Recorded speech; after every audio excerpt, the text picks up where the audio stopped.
with speakers and thought leaders and the folks that put on the show here we're in Florida, right? I think so. We're in Florida. Well, it's freaking cold in this room, though, for Florida. I like the cold. It keeps me awake. Anyway, Boss Vodde is here. Thank you for coming, man. Thank you.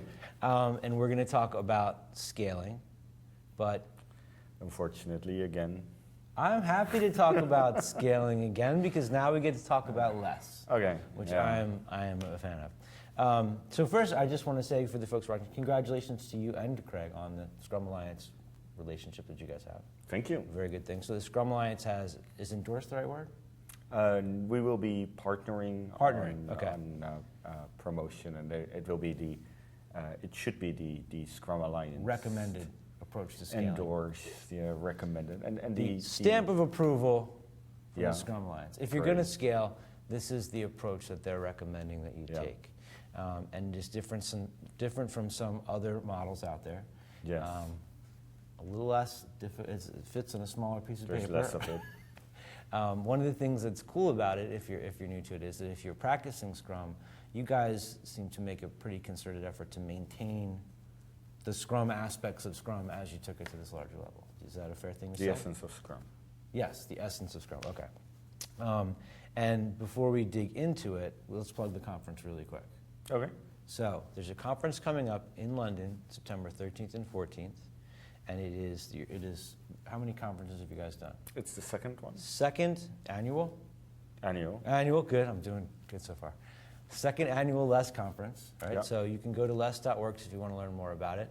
How many days is it? 2 days, obviously. 2 days. How many people are you going to have speak? We're having 5 tracks over 2 days. Okay, that's a lot. It is. Yeah. And then we don't know how much people will attend yet, of Okay. course. It will be probably between 100 and 300, not So that's, I mean, that's a small. great size for a conference because it's not overwhelmingly large. Not this conference. Yeah, not 2,200 people, but when I go to conferences that size, it's small enough that you still feel like you're having to get time with everybody. And one of the things we like about the LESS conference is we, like last year we did the first, and we do a lot of experiments. Okay. So one of my personal favorite one is we run it like what we call a team-based conference. Okay. So like the first thing that happens when you're in the conference is a self-designing team workshop. So how does that work? With all the people will form teams. Okay. Using the same techniques that you would use in LESS to form teams. Tell them. I am. School them up. I know, but when you say they use the techniques in LESS. So you get basically all people in a room, and you set the boundary for teams, what you expect. Like in LESS it would be, of course, a cross-functional, cross-component, certain size, co-located, and things like that. In a conference, that doesn't make they're a lot pretty of co-located sense. when they're at the conference. They will be co-located. But are you still going to go for the cross-functionality and all that other stuff? Yeah, so last year we tried to get some cross-functionality and like people from different companies and countries. Okay. And I don't know what we're going to do this year yet because we like experimenting. And then all the people would like to be in a team because we don't want to force people through a team either. They'll be put in a team.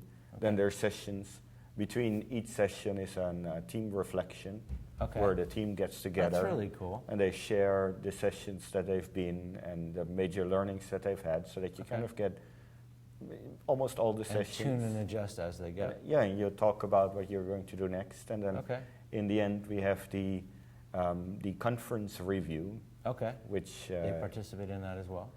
Where all of the teams will need to create like one shared their team's conference learnings in some kind of artifact. And there will be a review bazaar style to close the conference where all of the teams are sharing their learnings of this conference with the others. So that I think that's neat because it is another example of you guys maintaining the essence of it in the practice of the work that you're doing. Yeah, experimenting, and we were wondering why we talk a lot about team-based work and team-based organizations. Yeah. Can we make that happen in conferences also? And then one of the ideas is to use a lot of the techniques so that you don't talk about it, but you Right. Actually experience practice it, yeah. And of course, the context is very different. But it's But still, still, applicable, yeah. yeah. So you're here this week, obviously to promote the work that you guys are doing, but you gave a talk, Yep. which in reading the description, it wasn't like a standard, it wasn't like a lecture, No. and it wasn't like a workshop. No. It sounded, when I read through it, it sounded more like an episode of The Moth, like you're up there telling your origin story of how this thing came to be. Correct. So, given that they don't have that much time, what are some highlights from that? Or what was the experience like for you to stand out there and tell that story to people? Well, this particular talk, I've been doing it for a while already. Okay. So you can actually find versions online. Okay. So you don't have to wait for. I don't know if they videoed it or not. I'm sure they videoed it. And you can If compare. you remember the Agile2017, you can watch a lot of the presentations. They filmed a lot of them, but they wouldn't say which ones they were going to film because they say if they tell people, like if they say we're going to film you, no one will come to your session because they'll watch it later. Anyway, you can watch this one and all Okay. the other versions and see how to do it differently Okay. if you have nothing to do, I guess, because it. Or if you just happen to be interested in this manner of working and in the work that you're so self-depreciating, man. Anyway, you gotta pump it out here. The origin was an old talk that I did in the Agile Singapore conference where I live. And it was the typical introduction to a framework talk. And so my colleague, Louis, you interviewed him before, I asked him, what did you think? And he said, it was boring. I was like, well, thanks. That's one of the things I appreciate about him is the ability so that's, to say I was that. sort of like, Dal and I were talking last night and about how much we enjoy speaking with you. There's a couple other people like that too, where you're not going to get a lot of fancy dancing. You're going to get the actual answer very, very quickly. Yeah, so he does too. And so he said, don't worry, it's because talks about frameworks are boring. Right. And so then I wondered, how can we do that differently? Yeah. And one of the things that makes talks interesting for me is storytelling. Yeah. And I also started realizing that, going over roles and flow and things like that, it's kind of missing, not only that, but it's kind of missing the essence. Okay. And if you just share how and why you created it, it's much more, it's not what people expect to hear, but it is much more to the essence of the idea than the framework and the picture, etc. So I think it's neat also to be able to connect the person behind it and their own views on it, right? Like make it more personal. Yeah, like I mean, I know there's another version of a scaling model, and I know when I talk to the person that came up with that, the primary person, I have a very different understanding of what that is about than I do when other people talk to me about it. Mm-hmm. And I'm sure if people get to hear you explain how you got to this place where you're like, we've got to come up with something more than Scrum and Scrums, it topples over after a couple teams, and how you and Craig worked on that, it's a lot more compelling, I think. Yeah, so I've been enjoying that. Although, honestly, I made another talk at the same time, and I proposed both of them. The other talk I'll be doing on the LESS conference. Well, let's talk about the other talk. Let's kick that in, since you already spoiled the one, and so they can go watch that. No, they'll now need to come to London, of course. Oh, well, at least give them a teaser. What's it about? So that one was called Coaching Less Huge. Okay. And it's not about less so much. The emphasis should be on coaching. Okay. And I've been working with the same product for 8 years now. Okay. And it's kind of a summary of all of the different coaching techniques and workshops and things that I've done over the time, and sharing why at that particular time I did this thing. Okay. And that one is, especially for coaches, as concrete as possible, that you can literally, well, don't copy it, but take the ideas. Take the page and out of go the like, book. oh, So that makes sense. So one of the challenges of any organization going through transformation is they pretty much need coaches. And if you're going to take a model like yours, which isn't as complex as some other ones, but adopting that, changing your culture, figuring out is it 1 to 8 teams, maybe more teams. How are we going to change these? That's the hard part. And teaching the people who are teaching the people or coaching the people, that's hard for them too. Yeah. Yeah. So when we talk about the way people are using it, right? How big does it get? If we say, if you're using Less Huge, which is more than 8 teams, right? How big do you guys like it to be? Like it to be. Well, what's the large We end? like it to be one team. Well, people are going to ask, like, how, I've got a giant enterprise, can I actually use this? So the product that I work with most of my time, they're now, I'm not quite sure, probably between 2,000 to 4,000 people. Okay.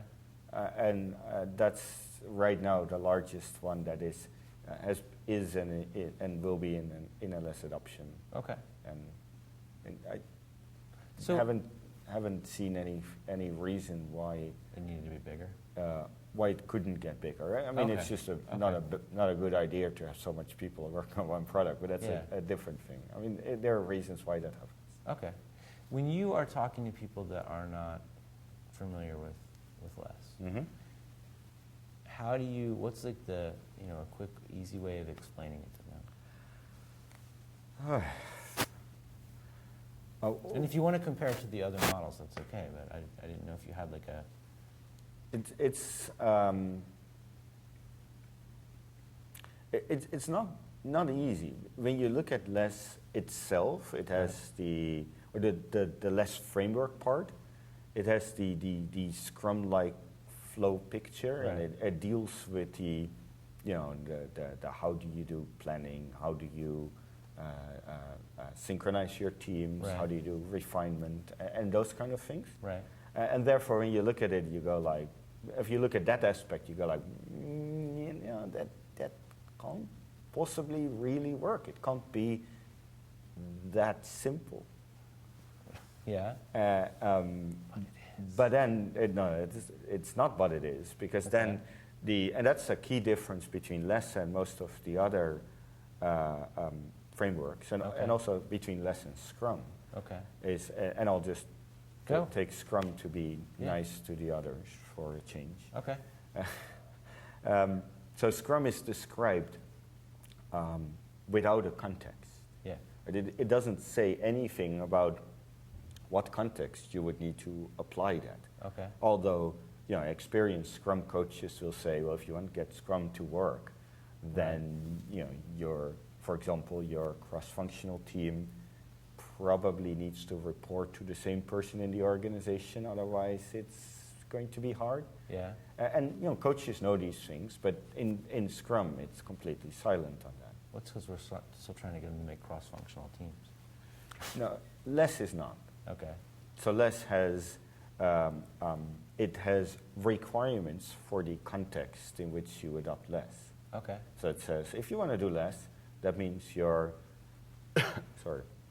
team organization need to be this Structured in particular such a way. way. And it even goes as far as giving recommendations for your organization design. Okay. Right? Which is why, especially Craig, he loves to say that Less is an organization design framework, not an scaling framework. Now, do you guys offer guidance on how to get from, I've looked at that, we don't have that, we want to do it, but how do we get from here to here? Yeah. Okay. So that is the core of Less is the Less rules. Okay. And there's not much of those. Right. But within those, it has rules for adopting Less itself. Okay. And basically, the smaller variant, the up to around 50 people, you need to do it all at once. You need to just make that change. Okay. Which Craig likes to say, flip the system. Well, yeah, flip the switch and turn it over, which is going to cause a lot of angst for some people. But because you're Little 50 noise. people, you put them in the same room because they Right. tend to be in We're the all gonna same go through it location, together, and yeah. it's not that hard. Okay.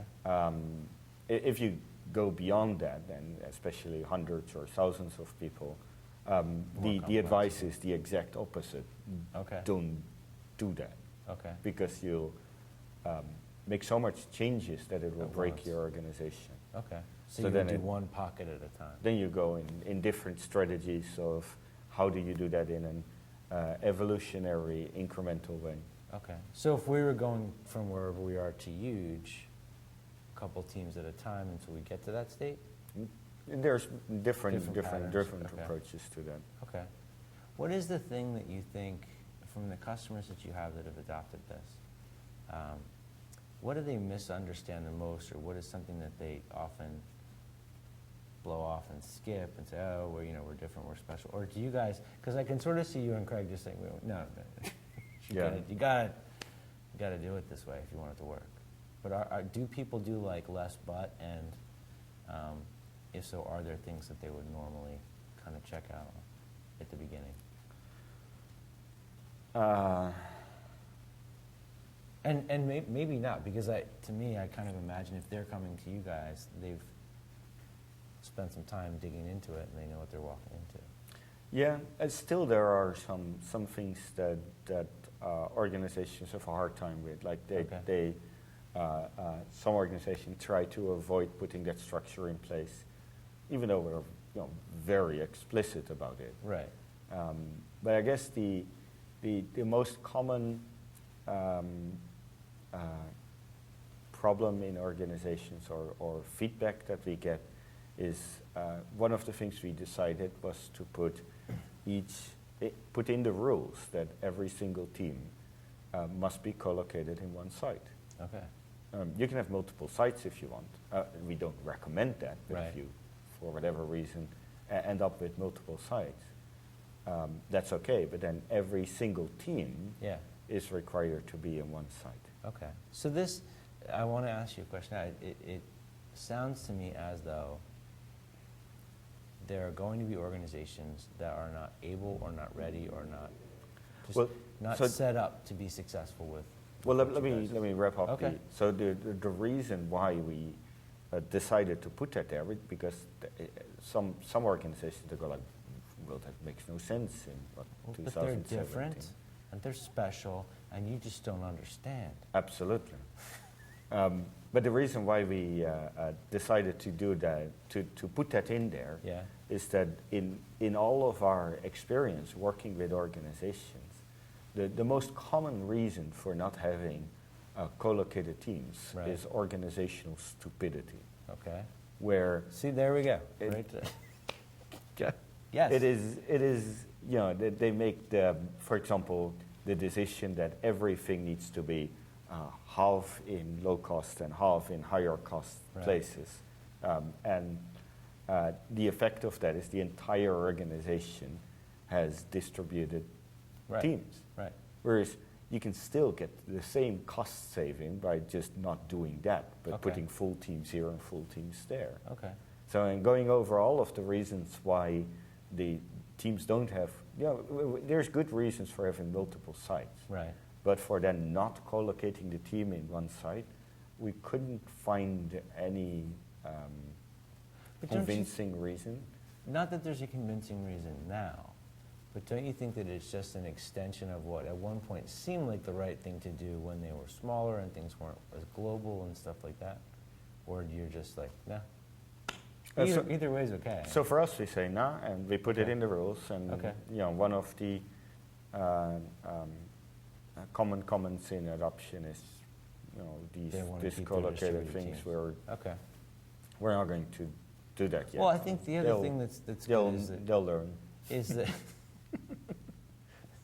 Is that when they are in a state where they can take this on, there's probably a much greater likelihood of success. It's not going to be a fit for everybody right out of the gate. You're not going to say everyone can do this. No, I mean, it requires, almost every less adoption requires changes within your organization. Okay. And at every level, correct? Well, not every level is an overstatement. Almost every level? Within what we call product group, which is the organization that is responsible for that particular product. And not all organizations work the same, but it's a common structure. And if you can't do that, then we recommend to call us when you're ready. Do something else. Yeah. Then call you when they're ready. There's lots of other frameworks available. There are many options that you can adopt if you don't want to change anything. Yeah. Wow. Okay. So I want to ask you about one more thing. Owning versus renting. That was one of the, in the description of the session that you led, that was one of the outcomes, understanding owning versus renting. So explain that, because that was, wow. Owning versus renting a framework, is that how you would say it? No, just the way of working. Okay. Like, it's an analogy that is used a lot by Craig, and I believe it's originally from Ken Schwaber. Okay. Where, if you want a team to improve and enjoy their work, right, and then they need to own the way they work. Okay. And a lot of teams, they don't own it. Instead, they get their process from somewhere. Right. So basically, they rent the process, and at that point, they don't really care about it that much. Because they didn't help build it. As in, like if you rent a house versus own a house, the amount of care you take to it when it's yours. Right. And that's what we want teams to have, which is also why there's less of less. Because if there would be more of less, then it would be renting that process from us. Okay. Are you and Craig okay with that? With what? With the fact that there might be less, it's not global domination. It's let's find the right people and help them get better at working this way. Are we okay that people do other things than less? Yeah. Is that your question? If it's not, if it's in not fact, I usually recommend people to do other things than less. Okay. Because if they do less, I already know how that works. I don't learn a thing from it. But if they go and do something else, you can see and be like, oh yeah. Then I go like, oh yeah, that might work too. Okay. So please. keep feeding him. What about with updates? So another popular scaling model has been updating annually. Yeah. How is less going to be updated? Not. Not, okay. But that doesn't mean you're not iterating and improving. Well, it is, yes. However, because of the owning versus renting, right? We want one of the phrases both me and Craig like a lot is in early Agile community the phrase of barely sufficient methodology. Okay. Where you need to provide the absolute minimum, right? That core. Just enough to get started. You figure the rest out as you go. And not go beyond that, because the rest of that they need to own that. So therefore, the more we evolve less, right? If we would improve it, it would mean we would remove stuff from it. Okay. But adding stuff would not improve it. And we do update the rules. We do that not in big batches, but in continuously. Okay. Yeah, well, I figured you guys were still. Most updates are small. Okay. And a friend of mine, he once looked at a change log, because we do keep a change log, and he was wondering whether it's true that we remove things from it. And he discovered the most common word in the change log was removed. Wow. So that means you're trying to get it simpler and simpler and simpler. That's hopefully, yeah. Although I don't know, the last year or so, the updates has been quite small. Okay. We wouldn't know what to remove from it anymore. Do your customers, is one of the draws the fact that, I always describe it as a more elegant way than some of the other models. I mean, there's other ones that contain lots and lots of stuff. And I have found in looking at your stuff that I'm drawn to the fact that it is so close to what I'm out there teaching when I'm teaching the classes. Yeah. But it's less taxing on my brain to look at it and try to figure out what are all these things. Is that a thing that you get from your customers? Not really. It's okay. It's just me. Okay. So what draws them? I mean, what draws them to your? Usually nothing. Less is. I always say less is. It's quite unsellable almost, because when you're in a complex, big product, right, and you want to scale Agile, obviously you need to have a complex, big solution for your complex, big problem. That's not true. No, but most larger organizations are They of think they opinion do. than they do. Okay. So when you look at less, it's like, It's too simple. this can't possibly work for Yeah. us. I mean, we are big and complex and have lots of people and Yeah. legacy, and this is way too simple. Okay, So- so it couldn't handle it. No, and Which I therefore- think is, they would make the same argument in favor of one of the other ones, that we're so big and complex, we need the kitchen sink and everything else. Absolutely. Yeah, So therefore, the other framework will continue to until gain they, popularity for people who like complex solutions. and I would imagine that, So, but let me Okay. Yeah, yeah. wrap up that question. So when I work with companies, usually I don't try to convince them to do less at all. Okay. I try to understand the dynamics that are going on in their development right, and try to help them think about the problems that they have.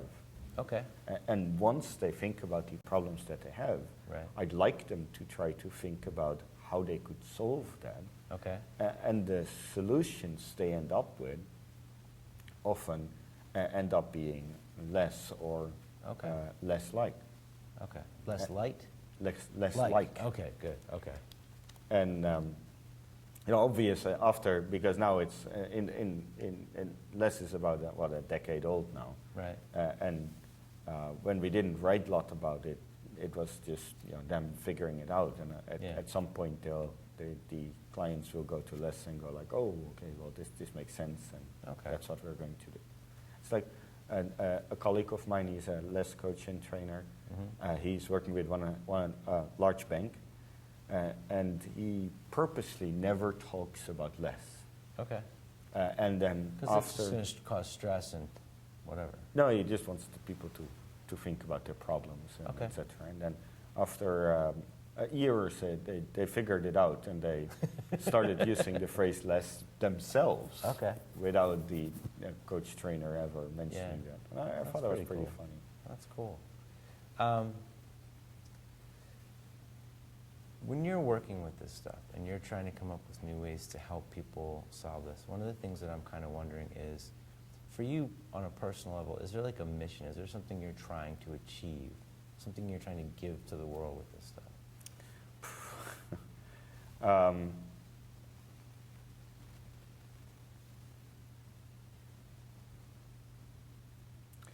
Well, it's a weird question. I feel I ought to answer yes, but it feels weird to answer yes to Well, that question. you for seem to be somebody, I mean, since I have known you, who's very passionate about what you're doing, Yeah. and very clear about where you want to go and what you're doing, and not wanting to be harassed by a lot of nonsense.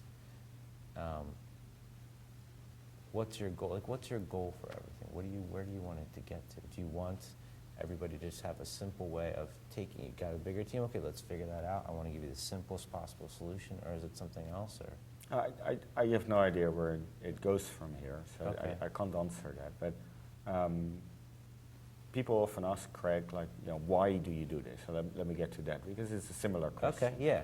And he always likes to say he wants to remove pain and suffering out of product development. Okay, yeah. I thought that was a nice answer, but that's definitely not what I do. I You're mean, still working I on your just want to answer. remove pain and suffering also, but Okay. it's not something that That's not your driver. that would be a good description for me. Okay. So I thought about my own description after that, and the one I've decided on is that every time when I work with large organizations, Right. especially, there's lots of really smart people, Mm-hmm. but they do such stupid things, Yeah. and that's for me fascinating. Okay. And how is it That's possible that you good. get 100 smart people together And they can be and that they do dumb. such idiotic, stupid things? Okay. Isn't it amazing? Yeah, well, yeah, and I do lots of stupid things too.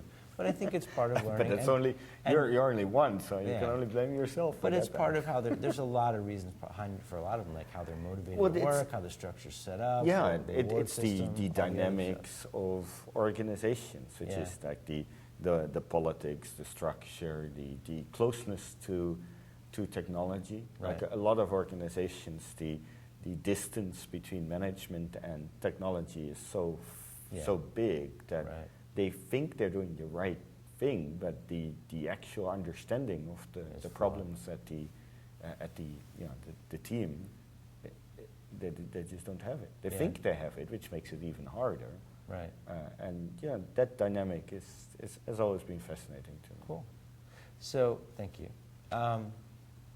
You're moving around quite a bit, right? So where are you spending a lot of your time right now? I mean, I know that you live in Singapore. In Singapore still. Okay. Where else are you traveling around? Unfortunately, a lot. Okay. And then partly because of my client, Right. my coaching work. Okay. And I prefer coaching work. I still learn a lot from that. Okay. And my client is absolutely everywhere around the world, so I tend to go Wherever absolutely you everywhere need to around go. the Okay. world. And then training-wise, this year and probably next year, I decided to kind of focus on 4 places, Okay. which is the Bay Area here, Okay. and then Amsterdam, Okay. Tokyo, and Singapore. That's pretty sweet. Which is, I mean, that sounds awesome. Like you've won. yeah, Sucks to be away from home and your kid, but yeah, you know. the traveling kind of It's not a nice. drag, yeah. But most of these places are relatively easy to get to from Singapore. They're nice cities, and I like doing the recurring on the same place because they keep sending more people from Yeah. the same companies. Yeah. So therefore, even though it's not officially not coaching, Right. I get a constant update on what's Yeah. going on in the I have organization, that with a couple and clients then too. can give them some hints, and then And you can give better feedback. For 3 them, months stuff I like come that. back and there's new people, and I can ask what has happened now, and then so it's almost like coaching A little but bit. not I really. think if you know the organization and the troubles they're having, and you can offer classes that are more tailored towards some of their problems. Yeah, Is that fair to say?